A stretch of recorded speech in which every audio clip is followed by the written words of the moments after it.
Começa agora o espaço Revista Zimbo, da Zimbo.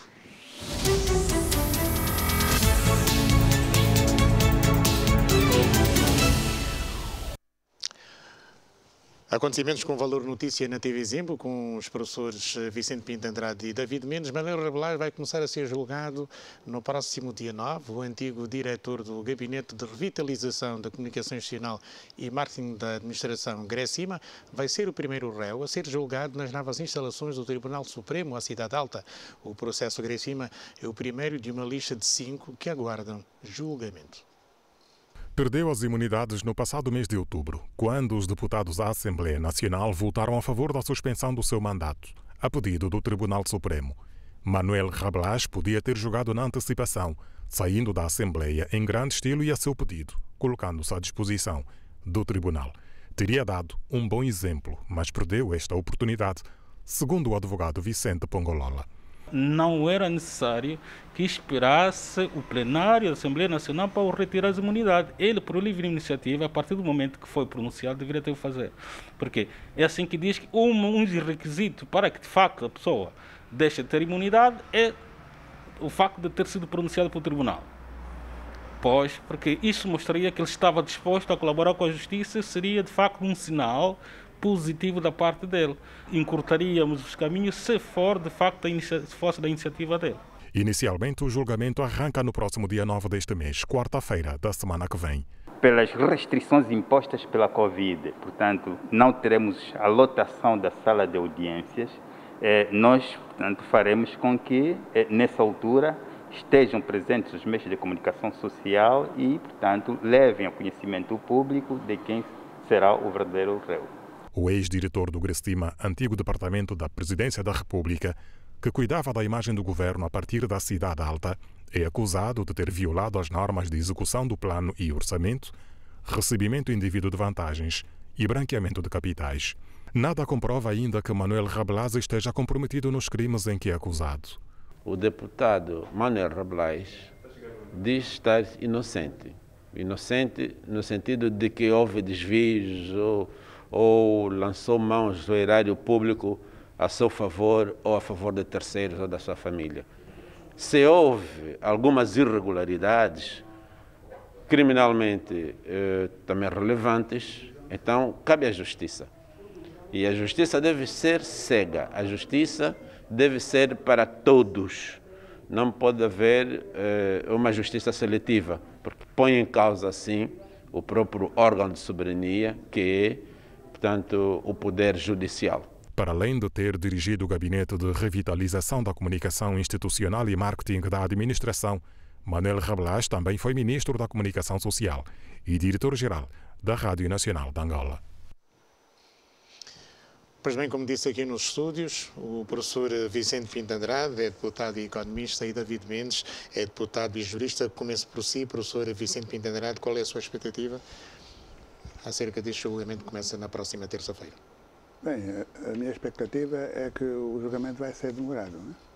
Porque o conjunto de crimes de que é acusado, nomeadamente o crime de peculato, a violação das normas de execução do plano e do orçamento, o recebimento indevido de vantagens e branqueamento de capitais, são crimes que exigem uma discussão, uma análise muito profunda.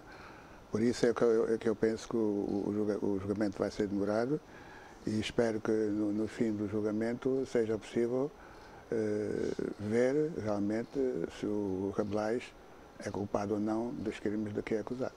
David Mendes, o julgamento disse erradamente que era terça, começa quarta, dia 9, Dia Internacional contra a Corrupção. Quais são as suas expectativas? A Justiça vai ser cega? É mais um julgamento, não é? Onde Manuel Rabelais terá a possibilidade de se defender, embora alguns indícios demonstram alguma culpabilidade, não é? Embora existindo a presunção de inocência, mas há alguns indícios, quando faz a entrega, por exemplo, da TV Palanca, não é? Isso é um indício de que alguma culpabilidade tenha. Espero que ele coopere com o Tribunal, É um julgamento que vai ser longo, longo se ele não se declarar culpado, não é? E querer defender-se até o final, arrastando consigo várias testemunhas e declarantes. Vai ser um julgamento longo se ele não se declarar em primeira, não confessar os factos, logo no princípio. É óbvio que começa aqui a se pôr termo àquela teoria de que há uma justiça seletiva, não é?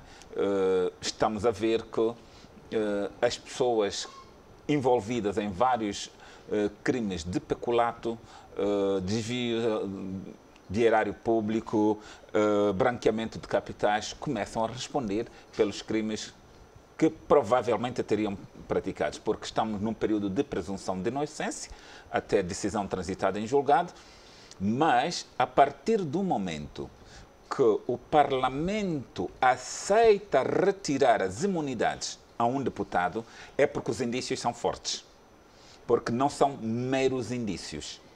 Porque, por meros indícios, um Parlamento nunca retira as imunidades a seu deputado. E o que aconteceu? O Parlamento, ao retirar as imunidades a Manuel Reblage, é porque os indícios são bastantes. Sendo bastantes, tem alguma dúvida que ele não venha a ser condenado. Isso, professor Vicente? Bem, eu penso que os crimes de que o Reblage é acusado são também partilhados por um outro indivíduo, que é o Hilário Santos, que é administrativo do Gracima. O que é que isso significa? Significa que as possibilidades dos juízes poderem indagar são maiores, porque, em princípio, são duas pessoas que fizeram declarações e que farão declarações, e aí pode ver-se se há incoerência, se há incongruência entre as declarações de um e o outro. Penso que quando é um só o acusado, é mais fácil esclarecer-se os factos. Mas quando são dois acusados, como é este caso, é mais difícil averiguar, mas é mais fácil também a investigação. Por isso é que eu penso que este julgamento vai ser mesmo demorado, porque envolve duas pessoas, não é? Uma com a função de responsabilidade, os dois com responsabilidade no caso. Portanto, eu penso que o julgamento vai ser demorado por isso. É dia 9, quarta-feira, dia 9 é Dia Internacional contra a Corrupção. O Presidente da República afirma que conta com a parceria da Igreja no combate às principais dificuldades que afligem os angolanos. O chefe de Estado encontrou-se com os líderes das principais denominações religiosas e falou da situação social e económica do país. O chefe de Estado angolano continua aberto ao diálogo com a sociedade civil. Depois do encontro com a juventude de Luanda, chegou a vez das igrejas. A conversa com as lideranças religiosas girou em torno da situação econômica e social do país e do combate à pandemia da Covid-19. O Executivo conta verdadeiramente com a parceria da Igreja em todos os domínios. Na luta contra a corrupção, na luta pelo desenvolvimento econômico e social do nosso país, na luta contra a pandemia do Covid-19, e mais recentemente na luta pela paz social, derivada, sobretudo, do agravamento das condições sociais das nossas populações. O chefe de Estado angolano tomou boa nota das preocupações levantadas pelos religiosos.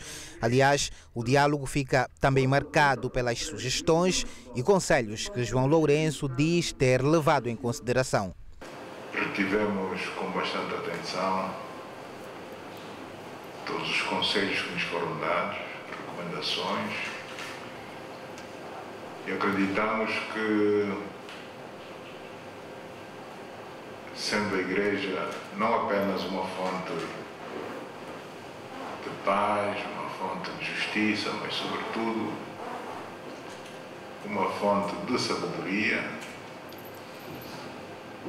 vamos aproveitar esta sabedoria da Igreja, que com certeza nos vai ser muito útil para podermos ultrapassar os desafios que o país está comunitária.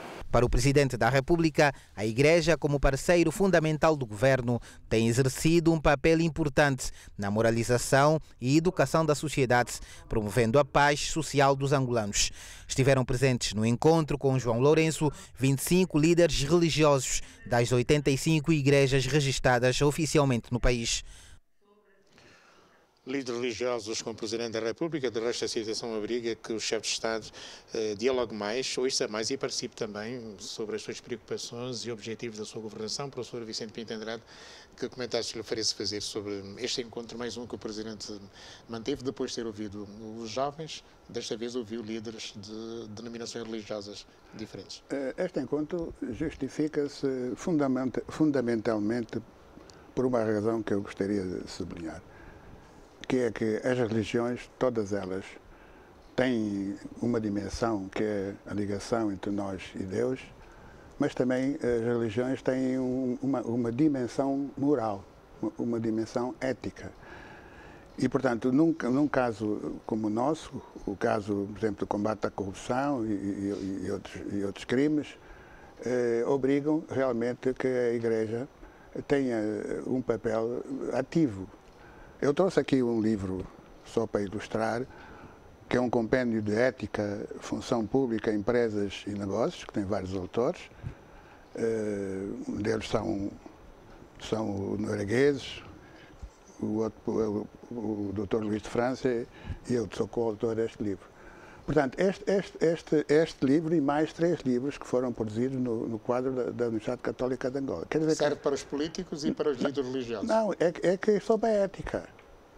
É sobre a ética. Quer dizer, foram vários volumes, uns até estão em inglês, que foram produzidos no âmbito das relações entre a Universidade Católica e a Christian Michels Institute, que é um instituto norueguês. E eu próprio estive na Noruega a trabalhar durante um bom tempo com os outros professores. E, portanto, neste caso eu posso falar muito mais do que os outros, é que as igrejas têm também um papel ético, né? Não é só a ligação entre nós e Deus.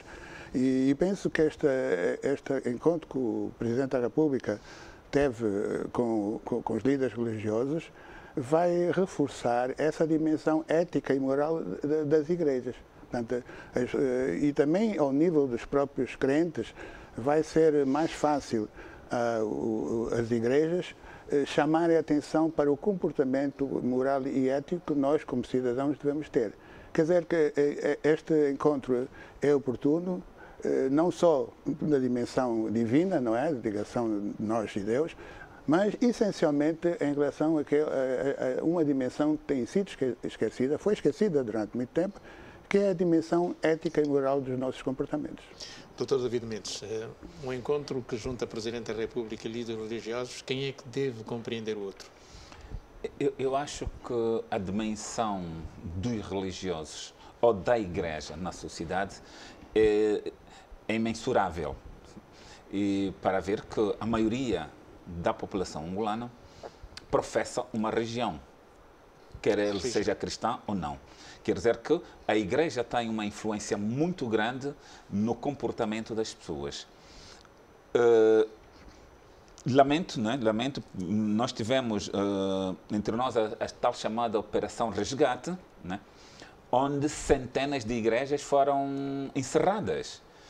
Eu nunca encontrei uma explicação para encerrarem as igrejas, porque até essas igrejas estavam reunidas em plataformas, acho que havia 4 plataformas religiosas, e essas plataformas congregavam várias igrejas. E eu sempre me questionei, e espero que essas pessoas que tenham ido no encontro com o Presidente tenham também questionado o Presidente. Como é que uma igreja consegue ter 70 ou 60 mil membros para se inscrever se não tem vida? Como é que se consegue esses membros? É preciso que essas igrejas sejam credenciadas para que vão pregando o Evangelho e, nisso de pregar o Evangelho, vão conseguindo angariar cada vez mais membros. Porque não é aceitável que se exija a uma igreja que tenha, no mínimo, 60 ou 70 mil, porque até já se falava antes em 100 mil, né? 60 ou 70 mil membros para ser legalizado. Como é que ele vai fazer prova que tem esses membros? É pregando o Evangelho, é levando a palavra, é indo ao encontro das pessoas. Como é que essa igreja irá ao encontro das pessoas se a igreja está proibida de exercer? Então, é um paradoxo. E eu acho que qualquer nação que não se encontra com Deus é uma nação falhada.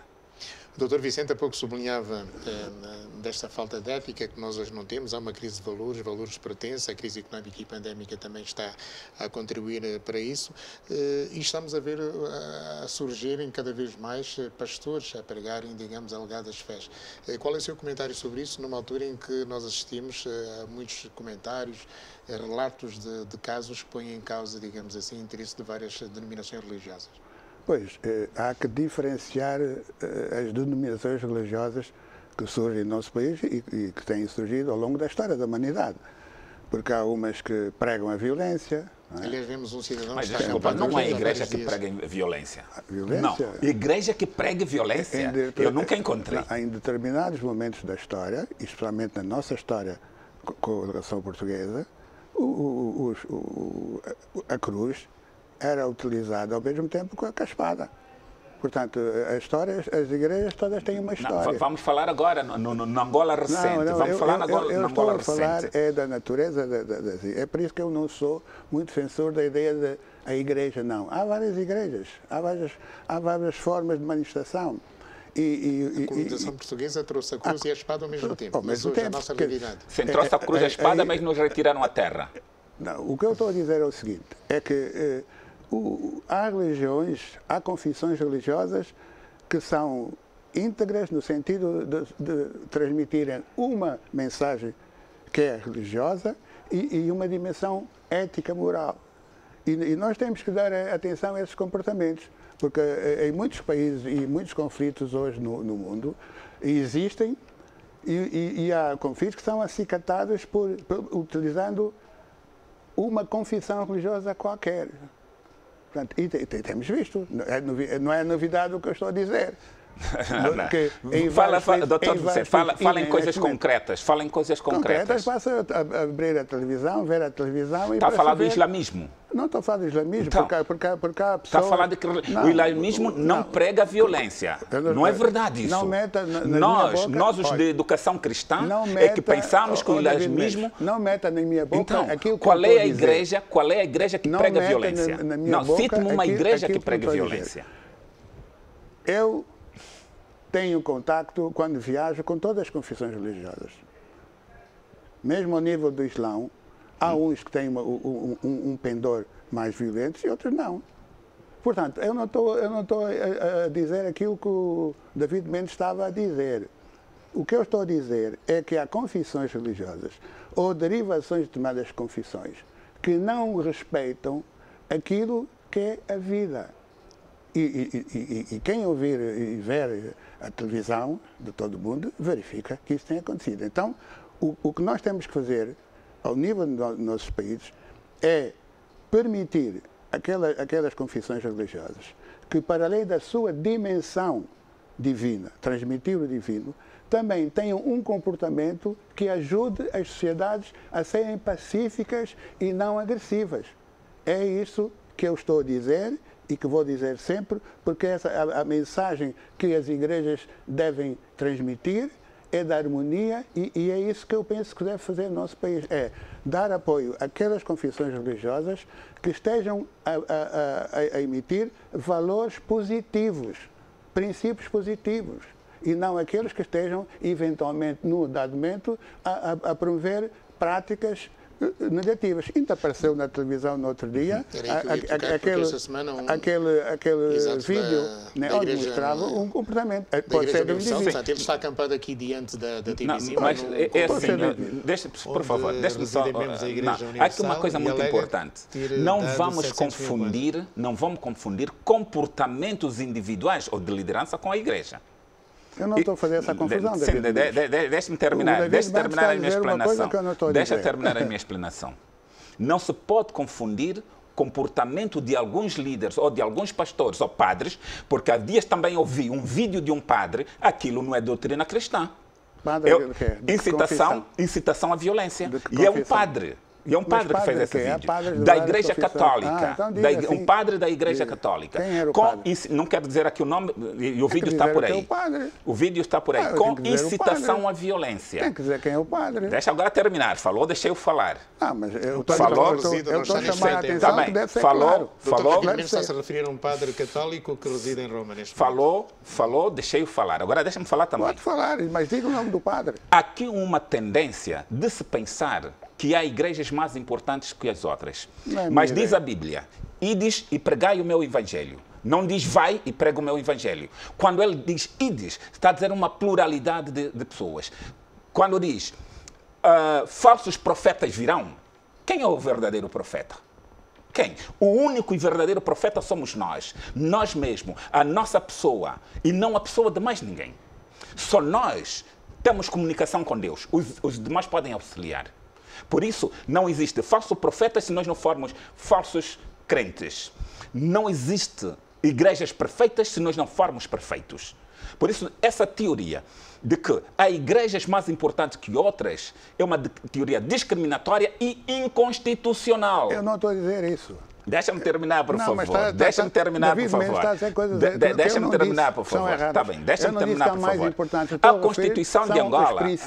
A Constituição de Angola, garante a liberdade religiosa. O David Mendes deve ter uma confissão qualquer. Essa liberdade religiosa não significa, por favor, deixa-me falar. Pertence à religião. Por favor, deixa-me falar. Pertence à religião. Essa confissão religiosa, esse direito de confissão religiosa que está pautada na Constituição, não diz que há uma única igreja.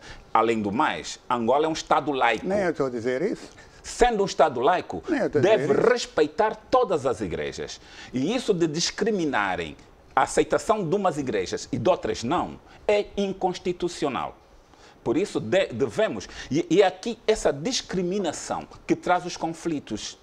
Porque as pessoas, sentindo-se discriminadas, sentindo-se colocadas à margem da lei, vão encontrar alternativas para que se possam identificar ou para que possam impor a sua identidade.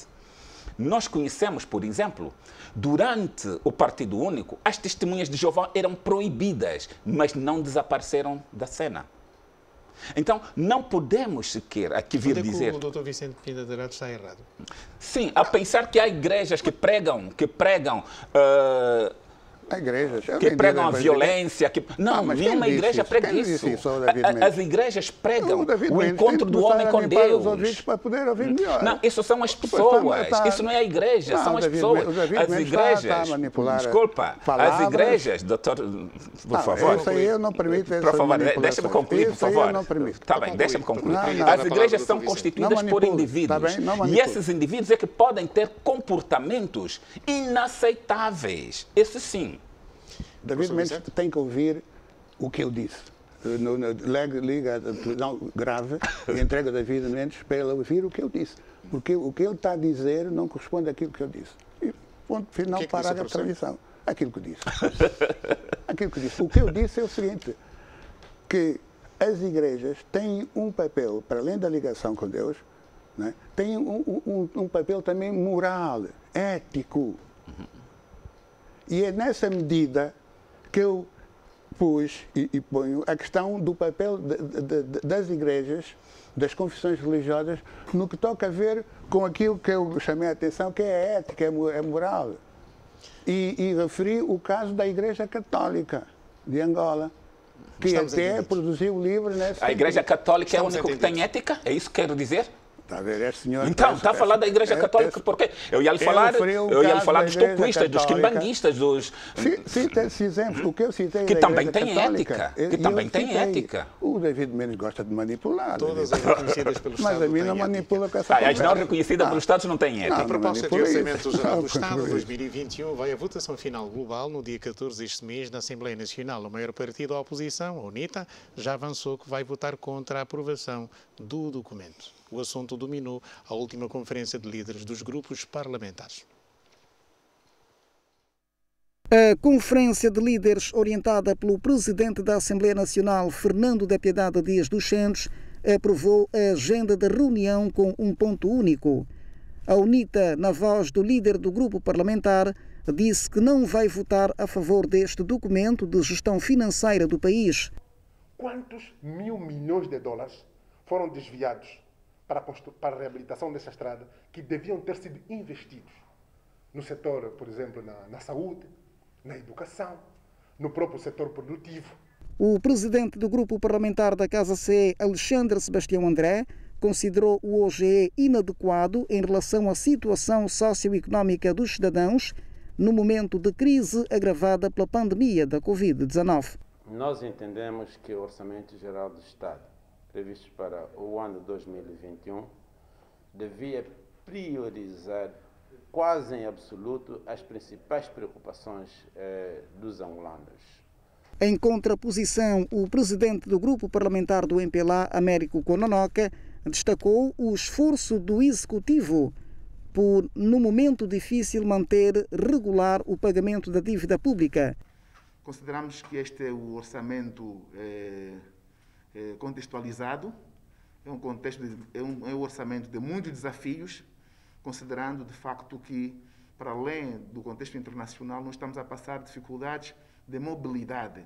Américo Kononoka desdramatizou o facto de a oposição não aprovar a favor da proposta, pois esta tendência dura há 28 anos, de acordo com o parlamentar.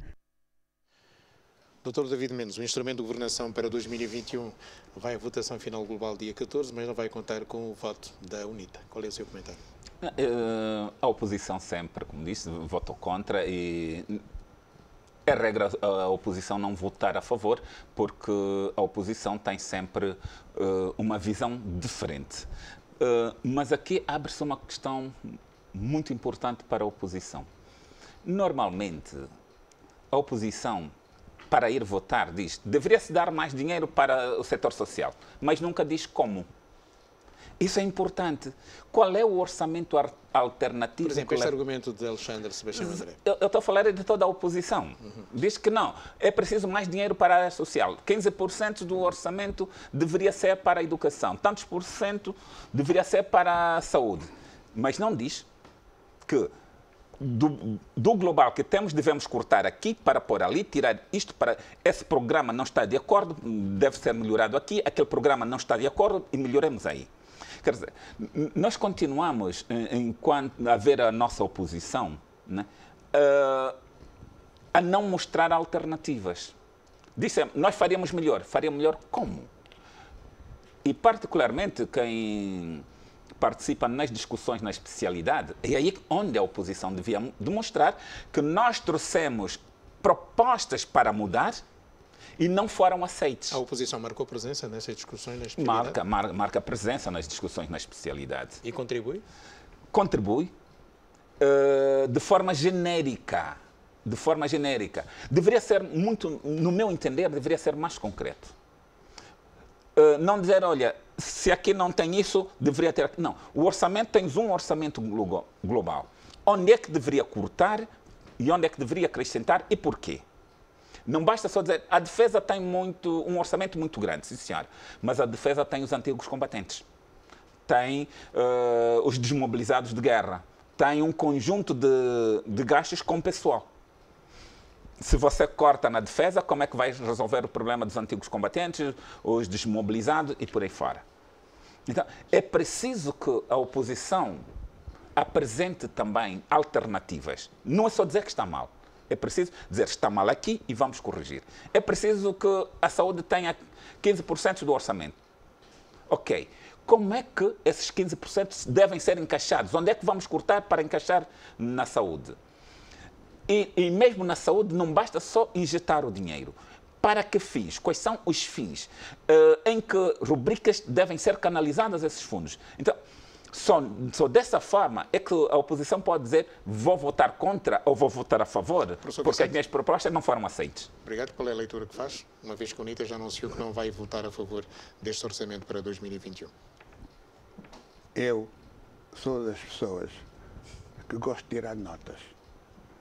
Eu tenho aqui 87 páginas que eu registrei, 87 páginas, durante a discussão da proposta de orçamento. Na especialidade, e com todos os parceiros, registros meus. Eu posso dizer que nas reuniões em que eu tive em todas as reuniões ligadas ao orçamento, porque eu pertenço à 5ª Comissão, posso dizer quem faltou e quem esteve presente.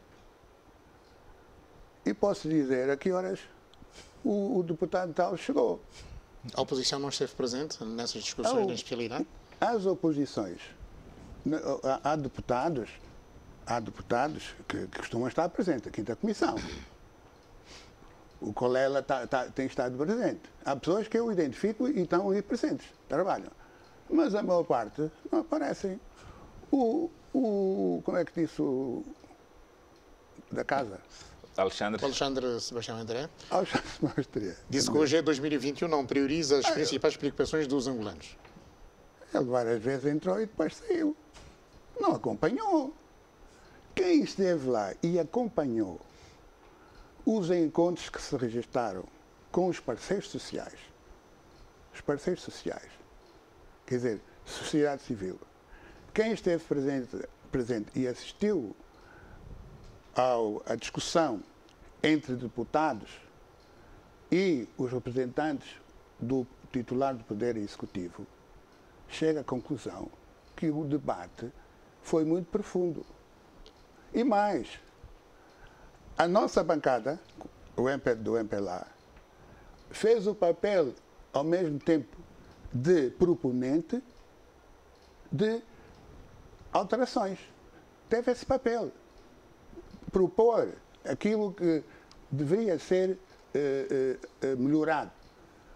Este Orçamento Geral do Estado que foi discutido não só com muita profundidade, mas também com muita liberdade das pessoas. Cada indivíduo teve a oportunidade de exprimir as suas ideias. O Jornal de Angola recolheu as declarações, por exemplo, do Paulo de Carvalho, mas há outros deputados, há muitas declarações, há muitas sugestões que foram feitas. E, no fim, o Ministro de Estado de Coordenação Económica, o professor Júnior, Manuel Nunes Júnior, ele aceitou, registou e ficou agradado também com a dinâmica que se criou na discussão do orçamento. Sem os deputados da oposição. Nós próprios, deputados do MPLA, fizemos sugestões, propostas. E o orçamento que será que vai à votação final deverá ter e vai ter aquilo que foram as contribuições dos deputados que intervieram. Eu tenho aqui, eu posso dizer quem é que os deputados que falaram. Tomou nota? Tomei nota porque é meu hábito tomar nota. Porque eu não posso estar no sítio só a ouvir. Há pessoas que só ouvem, não registram nada. E uma pessoa tem que registrar o que os outros estão a dizer. Porque aqui são 87 páginas com a letra miúda. O que é que sublinha de significativo nesta proposta do orçamento? O que é significativo nessa proposta é o quê? É que nós conseguimos, ao nível da discussão, identificar aquilo que pode ser remanejado, aquilo que pode ser trocado, melhorado, e também em termos de defender aquelas metas que estão definidas ao nível macroeconómico, inflação e outros indicadores, mas em relação aos setores, a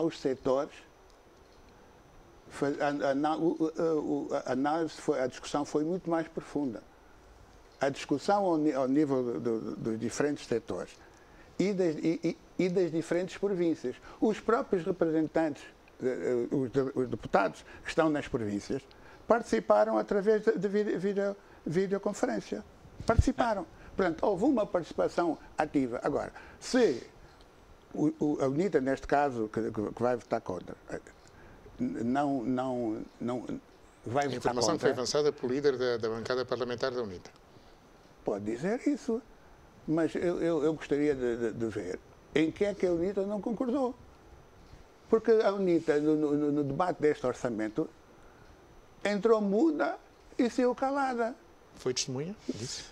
Mas se calhar não teve lá, ou teve este lá. Desde que eu pedi a minha retirada do grupo parlamentar da UNITA, eu acompanho em casa os debates porque estou à espera do despacho do Presidente da Assembleia Nacional que confirme ou conforme a minha situação no Parlamento. Mas é verdade que não é só por parte da UNITA, da Casa, da FNLA, que muitos deputados deixam muito a desejar. E o Orçamento Geral do Estado... Deputados só da oposição? Eu estou a falar na generalidade, já disse aqui na vez passada, quer a nível do MPLA, quer da oposição. Mas aqui o maior interesse, seria da oposição. Porque é a oposição que deveria vir nesse orçamento fazer valer os seus interesses e se esses interesses não fossem satisfeitos, diriam, como não nos satisfizeram, tivemos de votar contra. Porque o Orçamento Geral do Estado é, a nível das discussões em qualquer parlamento, a discussão mais ativa, porque tem a ver com aquilo que vai ser entregue ou vai se realizar aos nossos eleitores. Porque o deputado está ali para defender os interesses dos seus eleitores. Os que vêm das províncias, dos círculos provinciais, para defenderem as suas províncias, para defenderem projetos para as suas províncias, para exigirem, não digo negociar, exigirem que as suas províncias, os seus municípios tenham reflexo no orçamento. Como peça mais importante, eu acho que os deputados, e particularmente na oposição, não dão este valor. Como sabem que vão votar contra, ficam, com quem diz, sentados, não é? À espera apenas do momento da votação. Mas eu não penso assim. Eu penso que é o momento mais importante durante o ano legislativo é a discussão do orçamento. Obrigado. Estamos entendidos, vamos mudar de assunto. O Presidente da República defende a necessidade de um maior apoio, em especial para o acesso às vacinas que se mostrarem eficazes contra a pandemia da Covid, ao discursar por videoconferência na 31ª Sessão Especial da Assembleia Geral da ONU, em resposta à pandemia da Covid-19, João Lourenço garantiu que o país já tem um plano de vacinação para cobrir inicialmente 90% da população prioritária. Desde o início do ano, que Angola reagiu e aplicou rigorosas medidas de contenção da pandemia, elaborando um plano de contingência multissectorial, flexível e adaptado ao contexto epidemiológico do país.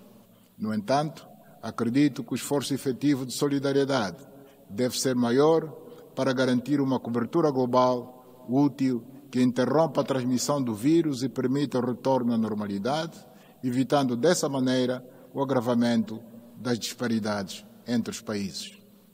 Angola tem um plano de vacinação para cobrir inicialmente 90% da população prioritária.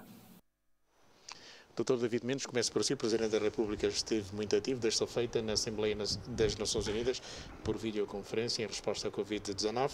Esteve bem o Presidente quando anunciou que há prioridade para 90% da população mais carente neste momento?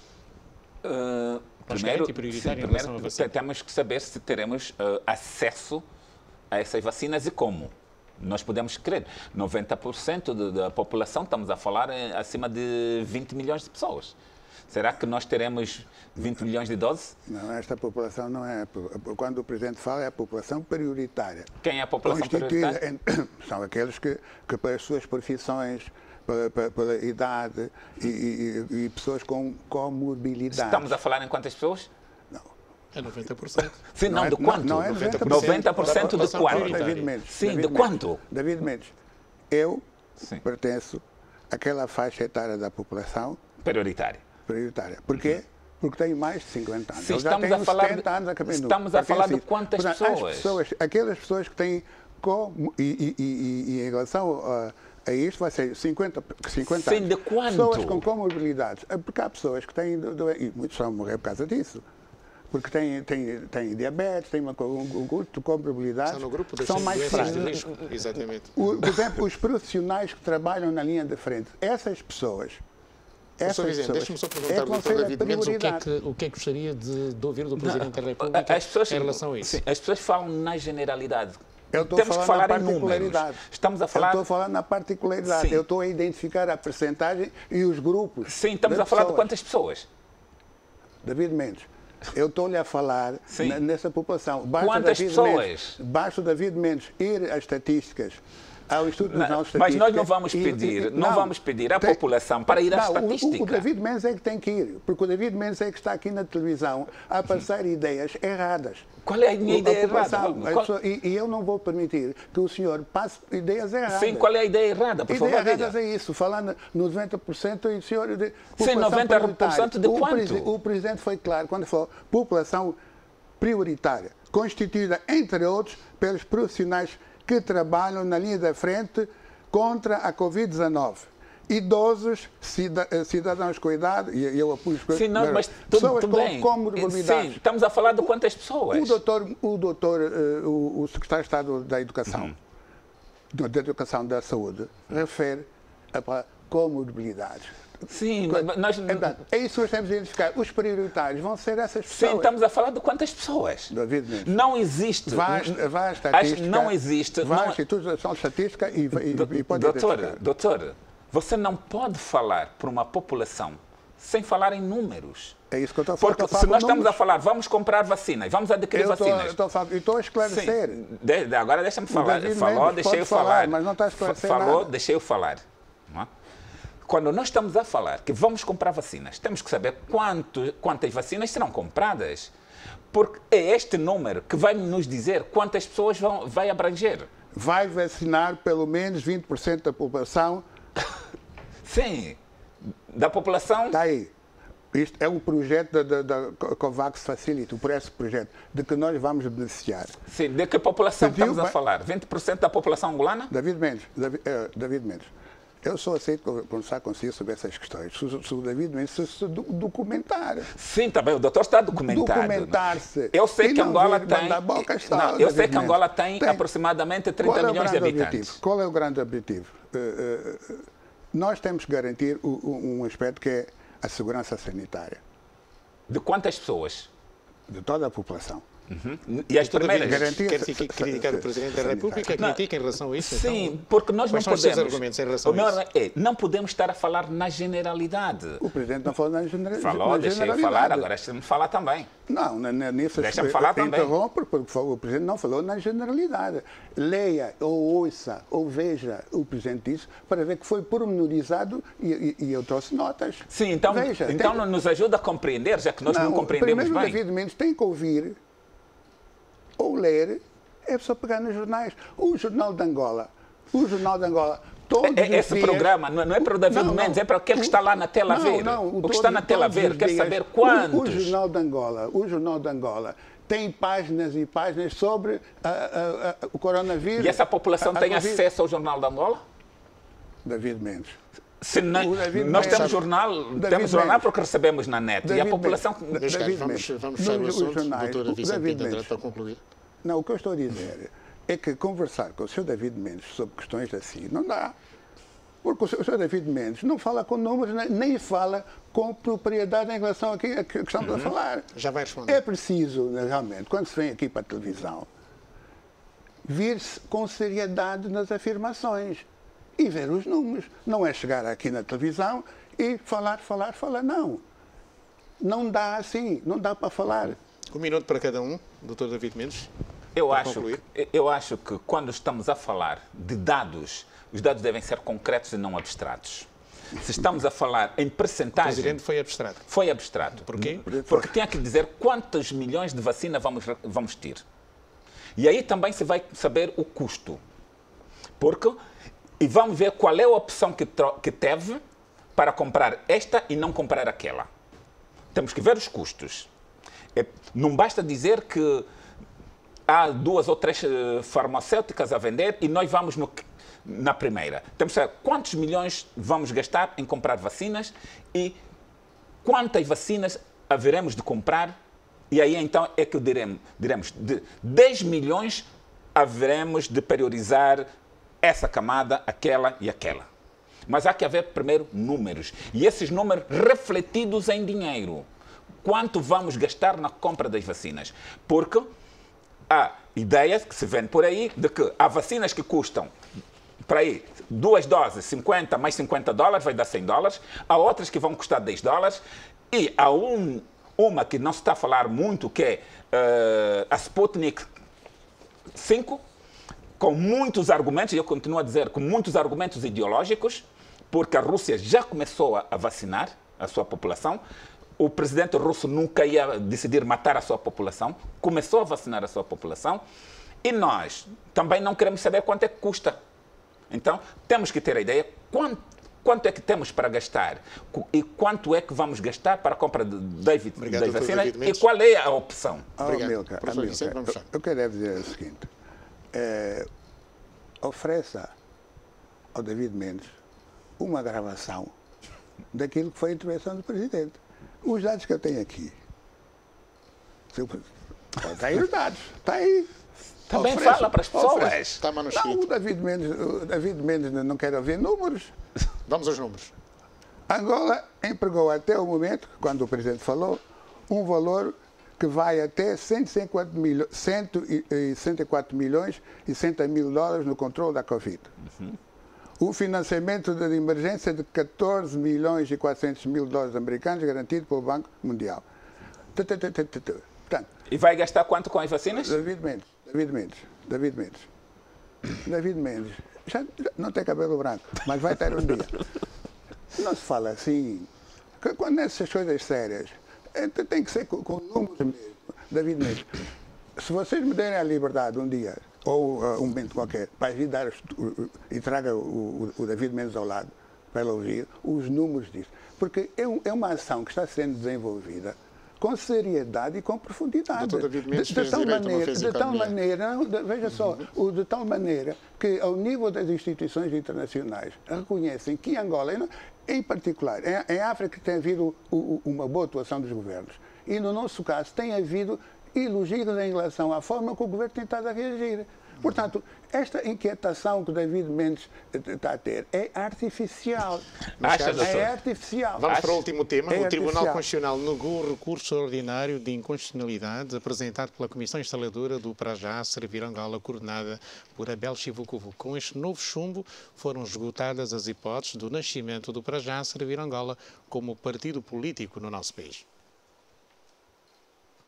O acórdão do Tribunal Constitucional que nega provimento ao recurso extraordinário de inconstitucionalidade da Comissão Instaladora do Para Já Servir Angola é assinado por 9 dos 11 juízes daquele órgão de soberania.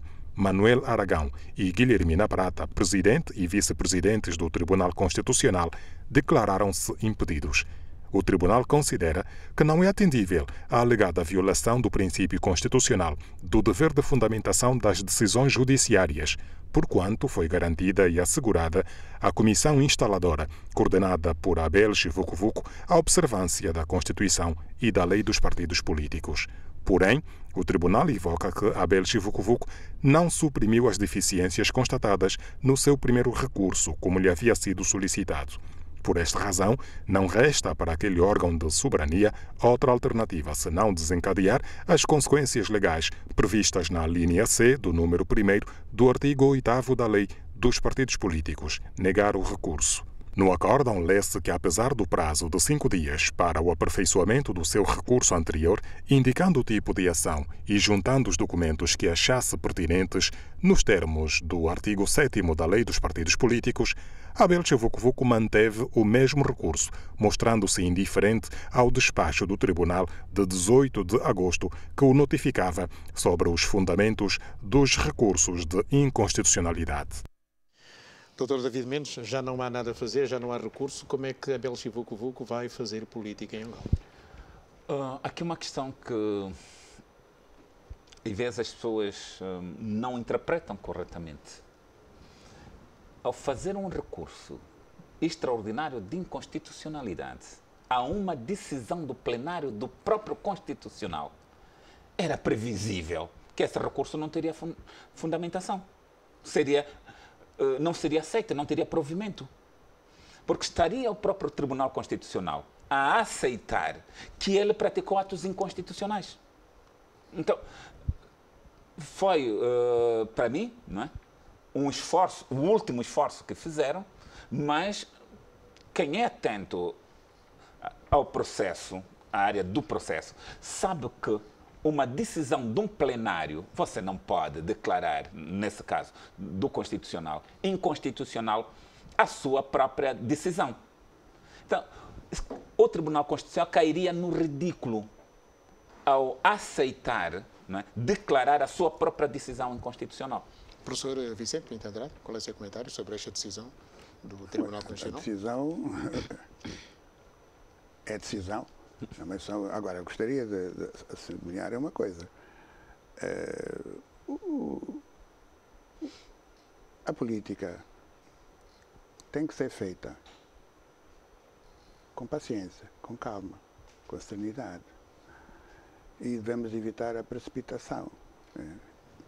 Eu lamento a situação que está a viver o Chivo Kuvuko, né? Lamento a situação dele. Mas segundo o Jornal de Angola, desta manhã, o Para Já Servir Angola apela a manifestações e promete também uma conferência de imprensa na próxima terça-feira. A pressa em se fazerem as coisas, porque a política não é assim. Quer dizer, agora vamos fazer um partido, depois outro partido. Quem teve pressa neste caso? Abel Chivo Kuvuko? Não, as pessoas têm que ter um tempo para amadurecer, para ter tempo para organizar tudo. Organizar esses processos todos. Agora, o risco sempre é esse. E, além disso, o nosso quadro, eu já disse outra vez, o nosso quadro político-partidário está, neste momento, desenhado de uma forma tal que o espaço de penetração de outras forças políticas com uma mensagem alternativa, porque tem que haver uma mensagem alternativa. Não se cria um partido só porque se quer criar, não, uma mensagem alternativa. Então, neste caso, quando se quer transmitir uma mensagem alternativa, então deve-se ter tempo, paciência para criar essa força política e depois lançá-la. Não é às pressas tentar-se fazer isso. Eu lamento porque o Abel Chivo Kuvuko é uma pessoa que tem vontade, decisão, um indivíduo, é um político, não é? Que é sempre bom ter no terreno político. Faz falta a democracia angolana? Faz falta pessoas como ele. Agora, é só que ele tem que terem atenção que não é com pressa que se faz isso, que se organize bem com os outros, porque há muita gente, porque ele é uma pessoa, os outros são milhares, não é? Então, de modo a que, num futuro, ele possa intervir. Porque partidos, ou cria um e outro cria amanhã, não pode ser assim.